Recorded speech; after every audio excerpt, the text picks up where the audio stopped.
একটা অসুস্থ মানুষ ঘরে পড়েছিল, তোমরা তো সকালে বাইরে গেছিলে আনন্দ করতে। তোমাদেরকে ফোন করে অপেক্ষা করতে করতে মানুষটাকে তো বাঁচাতে পারতাম না মা আমি। তাহলে কি আমার যেটা ঠিক মনে হচ্ছে আমি সেটাই করেছি। দেখো মা, ডক্টর বললেন যে আমন যেহেতু বাবাকে সঙ্গে সঙ্গে ওষুধটা দিয়েছে তাই বাবাকে বাঁচানো সম্ভব হয়েছে। তা না হলে কিন্তু বাবাকে বাঁচানো যেত না, বাবার হার্ট অ্যাটাক হয়েছে।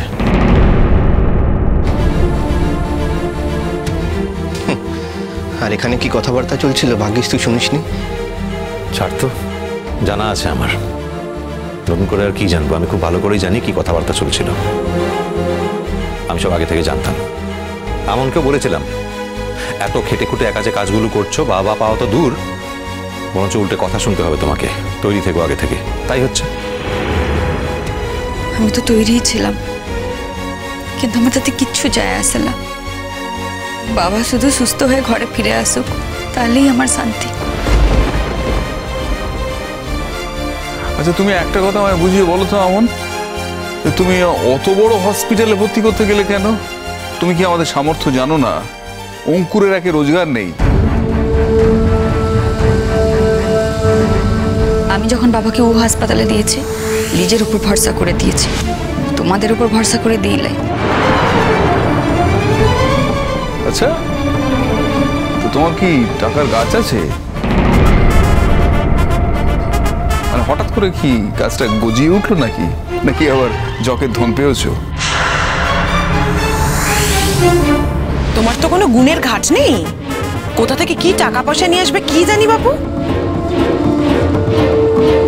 মেজমা, ওকে এত পাকামো করতে কে বলেছে? আমাদের যা সাধ্য সেই রকম জায়গাতেই দিতাম। ও যা করেছে বেশ করেছে। আমার বাবার আজকে একটা ভালো জায়গায় চিকিৎসা হচ্ছে, তোমাদের কেন চিন্তা হচ্ছে বলো তো? ও হয়তো ভাবছো খরচের বোঝা তোমাদের ঘাড়ে এসে পড়বে। না, তোমাদের ঘাড়ে এসে কিছু পড়বে না। তুই ভুল বুঝছিস, তুই অকারণে ভুল বুঝছিস। আমি সে কথা বলতে চাইছি না, আমি বলতে চাইছি যে শহরে আরো 5টা হসপিটাল আছে যেখানে আমাদের মতো মধ্যবিত্ত মানুষরা যায় এবং সুস্থ হয়ে বাড়ি ফিরে আসে। ও তো আলোচনা করতে পারতো, ও একটা ফোন তো করতে পারতো।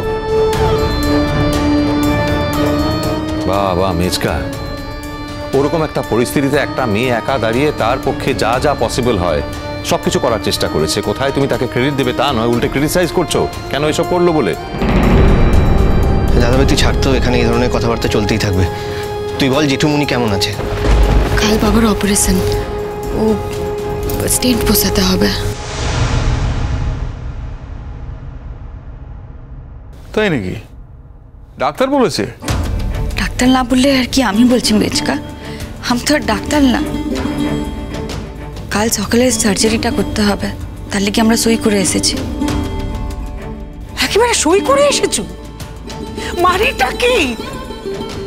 তুমি তুমি আমাকে না বলে, মেজো ঠাকুরপোকে না বলে তোমরা সই করে এলে? আজ যদি তোমার বাবার কিছু হয়ে যায়, ঠাকুর না করুক, তাহলে কিন্তু সারা জীবন তোমাদের দায় থেকে যাবে, এই কথা আমি বলে দিলাম। বাবার ভালোর জন্য অপারেশনটা করতে হবে মা, সেটা বোঝো, এবং সেটা কালকেই করতে হবে। তার জন্য একটা সই দরকার। আর বাবার ছেলে হিসেবে আমার মনে হয় সেই অধিকারটা আমার আছে। আর মেজকা কি বলতো? মেজকা কি ডাক্তার? আর যদি মেজকা সেখানে থাকতো, তাকে জিজ্ঞেস করতো ডাক্তার, তাহলে ডাক্তারের কথার উপরে মেজকা কিছু বলতে পারতো? শোন না, কালকে কখন অপারেশন? সকাল 9টায়। ও ঠিক আছে, আমিও তোদের সঙ্গে যাব। কি হবে? আরে ও ঠাকুরপো, মানুষটা যদি ফিরে না আসে কি হবে? ও তো আমায় বলে গেল না, আমার সঙ্গে যে কোনো কথা হলো না। কি হবে এখন? মা তুমি কেতো না মা, বাবা ঠিক ফিরে আসবে, বাবা সুস্থ হয়ে ফিরে আসবে মা। বাবা এই বাড়ির বড় কর্তা, বাবা আমাদের দেখাশোনা করে, বাবাকে তো ফিরতেই হবে মা। এই তুমি চুপ করো,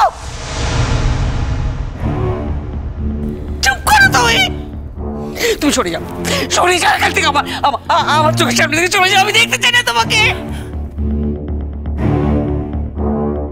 কোনো মানুষ যে এতটা আনগ্রেটফুল হতে পারে তোমাদের না দেখলে আমি বুঝতাম না মা। সত্যি সত্যি অকৃতজ্ঞ তোমরা। আমন, হয়েছে নাকি এখানে আর কোনো কাজ আছে তোমার? এখন ওরা চোখ তাপে আছে, ওদের কথাগুলো ধরিস না। তুইও কি ওদের মতন ছেলে মানুষ হয়ে যাচ্ছিস? আর মা, একটা কথা বলি, আমি যখন ঘরে এসে বাবাকে দেখি, বাবা বড় কষ্ট পাচ্ছিল, বুকের যন্ত্রণায় ছটপট করছিল, চোখগুলো ঠিকরে বেরিয়ে আসছিল, আর বারবার বাবা শুধু যে বুকের জায়গাটা দেখাচ্ছিল যেখানে ব্যথা হচ্ছিল। তখন কি করে ফিরলে রাখতাম বলো তো? তুমি আমাদের ফোন করলে না কেন? হ্যাঁ, একটা ফোন তো করতে পারতে। আমাদের তো সেই ফোনটা পেতে হলো অঙ্কুরের কাছ থেকে। আমি একা বাবাকে নিয়ে হাসপাতালে যাচ্ছিলাম অ্যাম্বুলেন্সে করে, পাগলের মতো নাগা বাবুকে ফোন করছিলাম, ফোনে পাচ্ছিলাম না, কিন্তু আমি জানতাম ও এখানে কাছাকাছি আছে, তোমরা আরো অনেক দূরে ছিল। আমি কেমনে তোমাদেরকে ফোন করতাম বলো তো?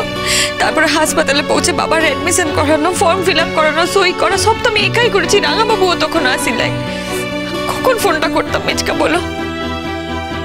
কি জানি বাবা, তোমার মনে আবার কি উদ্দেশ্য ছিল? আমার মনে কি ছিল মেজমা, কি ছিল বলো কি না? আমন, আমন শোনো, তুমি আর কোনো কথা বলো না, কোনো প্রশ্ন করো না, ওদের কিচ্ছু জিজ্ঞেস করো না। আমার মা এমনিতেই অনেক কিছু বলেছে, এরপরে কি বলতে কি বলবে তখন আমার আর লজ্জার শেষ থাকবে না। আফটার অল তো আমার মা না, আমি সেটা মেনে নিতে পারবো না। তাই বলছি কোনো প্রশ্ন করো না। আর একটা কথা জেনে রাখো, তুমি ভালো কাজ করেছো তো, ভালো কাজ করলে লোকে ক্রিটিসাইজ করবে, এটাই জগতের নিয়ম, এটা জেনে রাখো।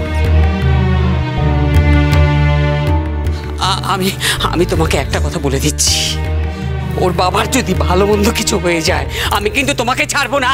না না, দাঁড়াও, যদি বাবার ভালো মন্দ কিছু হয়েছে তাহলে ওর কি করার আছে? ও যে নিজে থেকে নিয়ে গিয়ে বাবাকে হসপিটালে অ্যাডমিট করালো, সেটার জন্য তোমরা বলছো? আর এসব এখানে কি হচ্ছে মেজকা? এগুলো কেন হচ্ছে এইসব কথাবার্তা? হচ্ছে কেন সেটা বুঝতে পারছিস না তুই?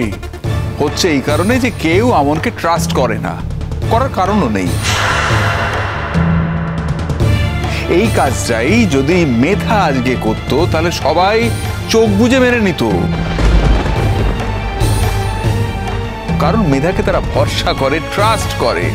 এবং আমনকে যে ট্রাস্ট করে না তার কারণ হচ্ছে আমনের কার্যকলাপ, আমনের গতিবিধি, আমনের আচরণ, তাই তাকে ট্রাস্ট করে না।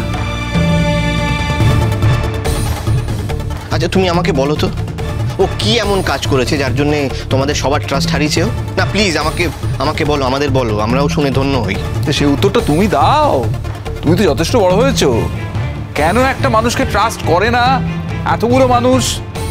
তার মানে নিশ্চয়ই তার আচরণে এমন কোনো গন্ডগোল আছে, তাই তাকে ট্রাস্ট করে না। না না না, যখন সম্মিলিতভাবে সকলের স্বার্থে ঘা লাগে তখন এটা হয়। কারণ এতদিনে তোমাদের সকলের ধারণা ছিল যে এই বাড়ির বউ হয়ে আসবে মেধা, দেবদূত বনি সিনহার একমাত্র মেয়ে, যার মধ্যে তোমাদের একটা প্রাইড লুকিয়েছিল, কিন্তু আজ সেটা হয়নি। আর যেহেতু আমন গ্রামের মেয়ে, এতদিন তার কোনো পিতৃমাতৃ পরিচয় ছিল না, তার স্ট্যাটাসটা অন্যরকম ছিল, কিন্তু আজ যখন আমনের স্ট্যাটাস বদলেছে, তার নিজের মাকে সে খুঁজে পেয়েছে, তার বাবার পরিচয় স্বীকৃতির জন্য সে ফাইট করছে, তোমরা সেটাকে মেনে নিতে পারছো না। কারণ আমন গরিব, আমন গ্রামের মেয়ে, পিছিয়ে পড়া একটা জায়গার মেয়ে, সে যে এসে নিজে একটা নিজের অধিকারের জন্য ফাইট করবে, নিজের অধিকার আদায় করে নেবে, নিজে একটা ঠিক ডিসিশন নেবে, তোমরা সেটা মেনে নিতে পারছো না। আসলে তোমরা নিজের সঙ্গে আমনকে এক জায়গায় বসাতে পারছো না মন থেকে, তাই তোমাদের এই প্রবলেমগুলো হচ্ছে। এটাই হলো গোড়ার সমস্যা। আর তোমরা এতদিন এটাই চেয়েছো যে সারা জীবন আমনের মতো একটা মেয়ে, গ্রামের মেয়ে, লোকের কাছে হাত জোর করে দয়া ভিক্ষা করে বাঁচবে, ও যে মাথা উঁচু করে নিজের সম্মান নিয়ে বাঁচবে, সেটা তোমরা মন থেকে মেনে নিতে পারছো না, তাই এইসব কথা। যখন একার দায়িত্বে এরকম একটা সিচুয়েশনে মেয়েটা এত বড় একটা কাজ একা সামলালো, এত বড় একটা বিপদ একা কাটালো, তখন তাকে অ্যাপ্রিসিয়েট করা তো দূর, তোমরা তাকে উল্টে বদনাম করছো, তার উপরে দোষ চাপাচ্ছ, যেটা কোনোটাই ও ডিজার্ভ করে না। ইত্য কথা বলার কি আছে রাঙা বাবু? ইত্য কথা বলার তো কোনো প্রয়োজন নাই। বাবাকে হাসপাতালে ভর্তি করানোর দরকার ছিল, তাই হাসপাতালে ভর্তি করা হয়েছে। কালকে বাবার অপারেশনের প্রয়োজন, সেটাও করা হবে। অপারেশনের পর যখন বাবা ঘরে ফিরে আসবে তখন মেজো কাকা, মেজো মা, মা সকলে রাগ ভুলে যাবে, দেখিস কিনা। আমি তো বুড়া শিবের কাছে শুধু প্রার্থনা করছি যে বাবা যেন অপারেশনের পর খটখট করে বাড়ি ফিরে আসো। তখন তোমরা কিছু বলো না বলো, এটা তো বলবে যে এমন কিছু করুক না করুক এই বাড়ির লিখে একটা ভালো কাজ করেছে। মা ভুলবে না এই কথাটা যখন বাবা ফিরে আসবে, বলো।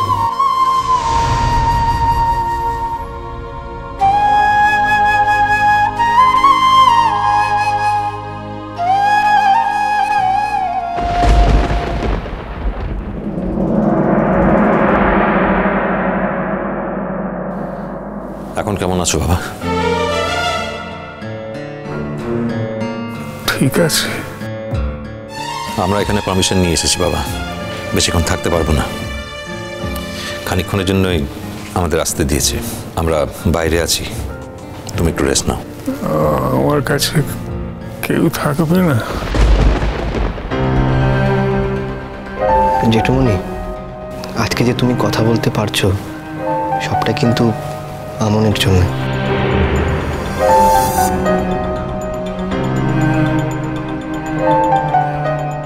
এখন এইসব কথা থাকবে না। বাবা যদি রাজি থাকে আমি এখানে থাকতে পারি। ডাক্তারবাবু আমাকে এখানে থাকতে বলেছে। আমি জানি যদি এই মেয়েটা সেই সময় না চলে আসতো আমার মাটাই হতো না।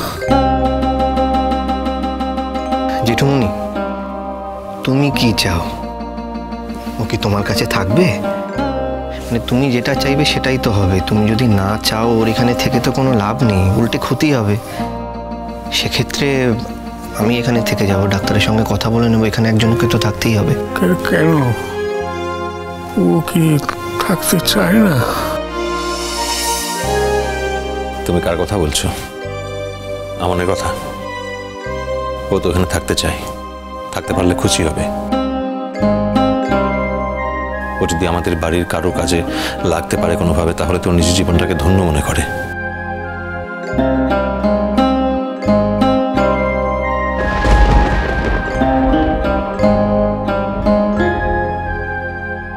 বাবা, ডাক্তার তোমাকে হাত লাগাতে বারণ করেছে, তুমি তো কোনো কথা শুনছো না। তুমি কি আমায় ক্ষমা করতে পারবে? আর কেউ না, তুমি থাকবে আমার কাছে।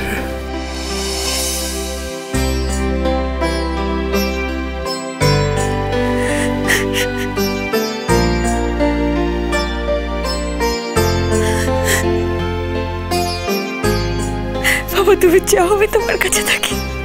নিশ্চয়ই থাকবো, আমি তো তোমার কাছেই থাকতে চাই।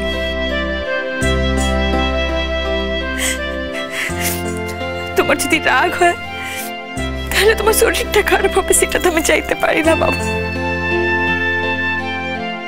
কিন্তু তুমি যদি মন থেকে আমাকে তোমার কাছে থাকতে বলো, আমি তোমার কাছেই থাকবো বাবা। তুমি যতদিন না সুস্থ হয়ে উঠছো ততদিন তোমার পাশেই থাকবো। দরকার পড়লে আমি অফিস থেকে ছুটি নিয়ে নেবো। আমার জন্য তোমার অনেক ক্ষতি হয়ে যাবে। এখন এসব বিষয়ে কথা বলার কোনো দরকার নেই। আর ডক্টর কিন্তু পই করে বারণ করেছে তোমাকে বেশি কথা বলতে। জানতে পারলে কিন্তু ভীষণ রাগারাগি করবে, মনে রাখবে। অপারেশনটা কিন্তু বড় ছিল। অঙ্কুর, আমি কি বেঁচে গেলাম?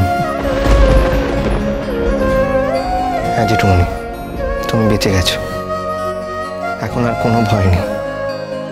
কিন্তু সেদিন তুমি মৃত্যুর মুখোমুখি দাঁড়িয়েছিলে, এমন যদি সেদিন না থাকতো তাহলে হয়তো তোমাকে বাঁচানো যেত না।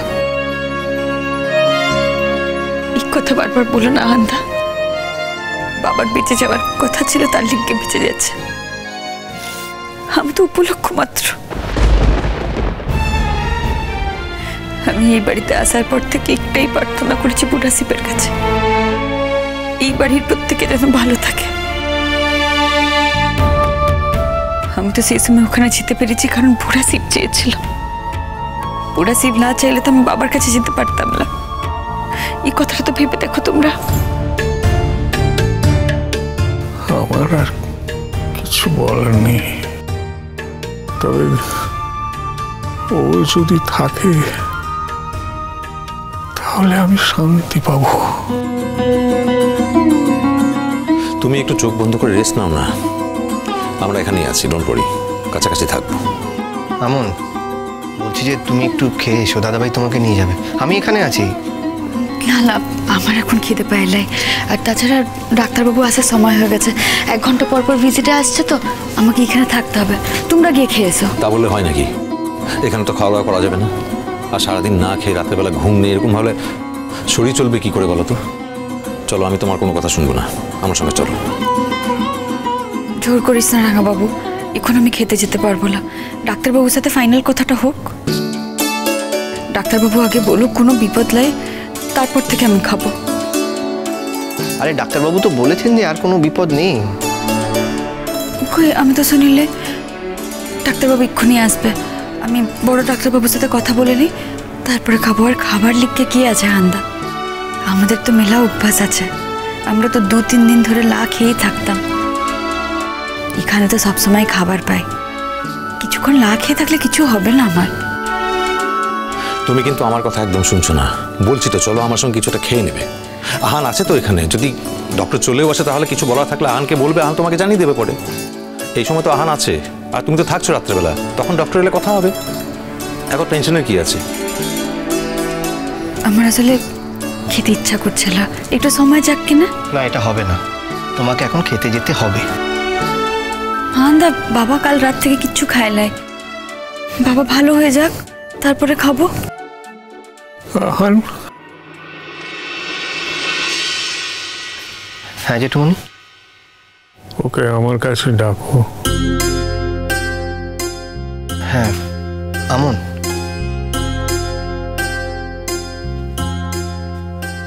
বলো বাবা, কি হয়েছে? এখন আমি ভালো আছি মা, তুমি খেয়ে এসো। অঙ্কুরের সাথে গিয়ে কিছু খেয়ে এসো। তুমি না খেলে যে আমি কষ্ট পাবো মা। আর এসব কি হচ্ছে কি? এখন এরকম ভাবে কান্নাকাটি করছো এখানে বাবার সামনে, এটা কি উচিত? আর তুমি এরকম করলে বাবার মনের উপর চাপ পড়বে না? কাঁদছি কোথাকে, এটা তো আনন্দ করছি। বাবা আমাকে ভালোবেসেছে, বাবা বলছে আমি না খেলে আমার খারাপ লাগতো।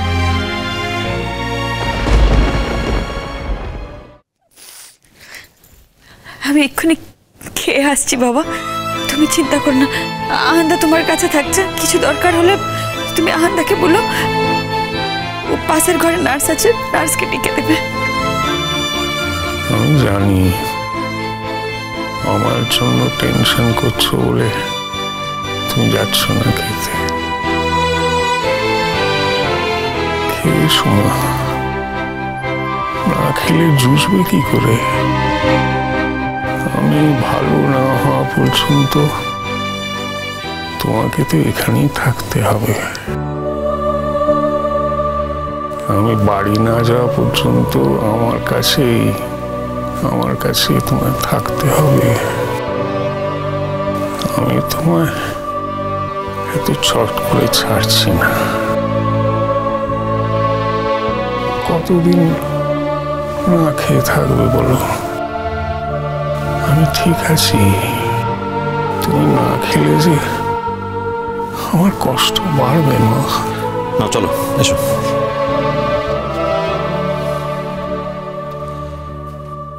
রাঙাবাবু,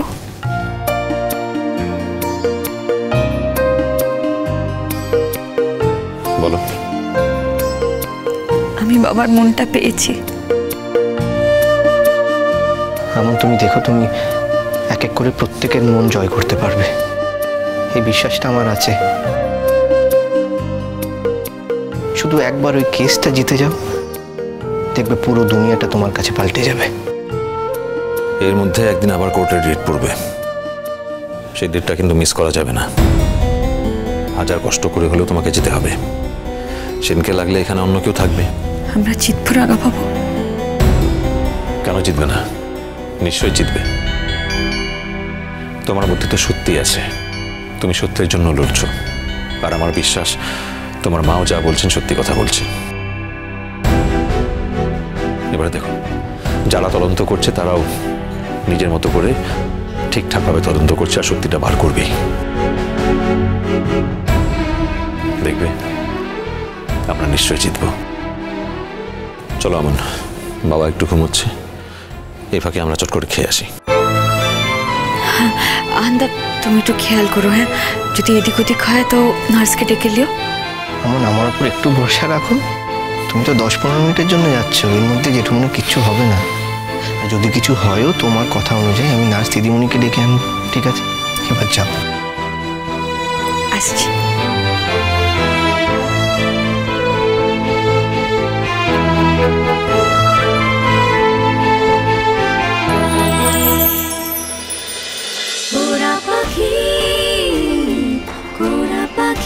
চলো চলো চলো চলো চলো পাল্টা।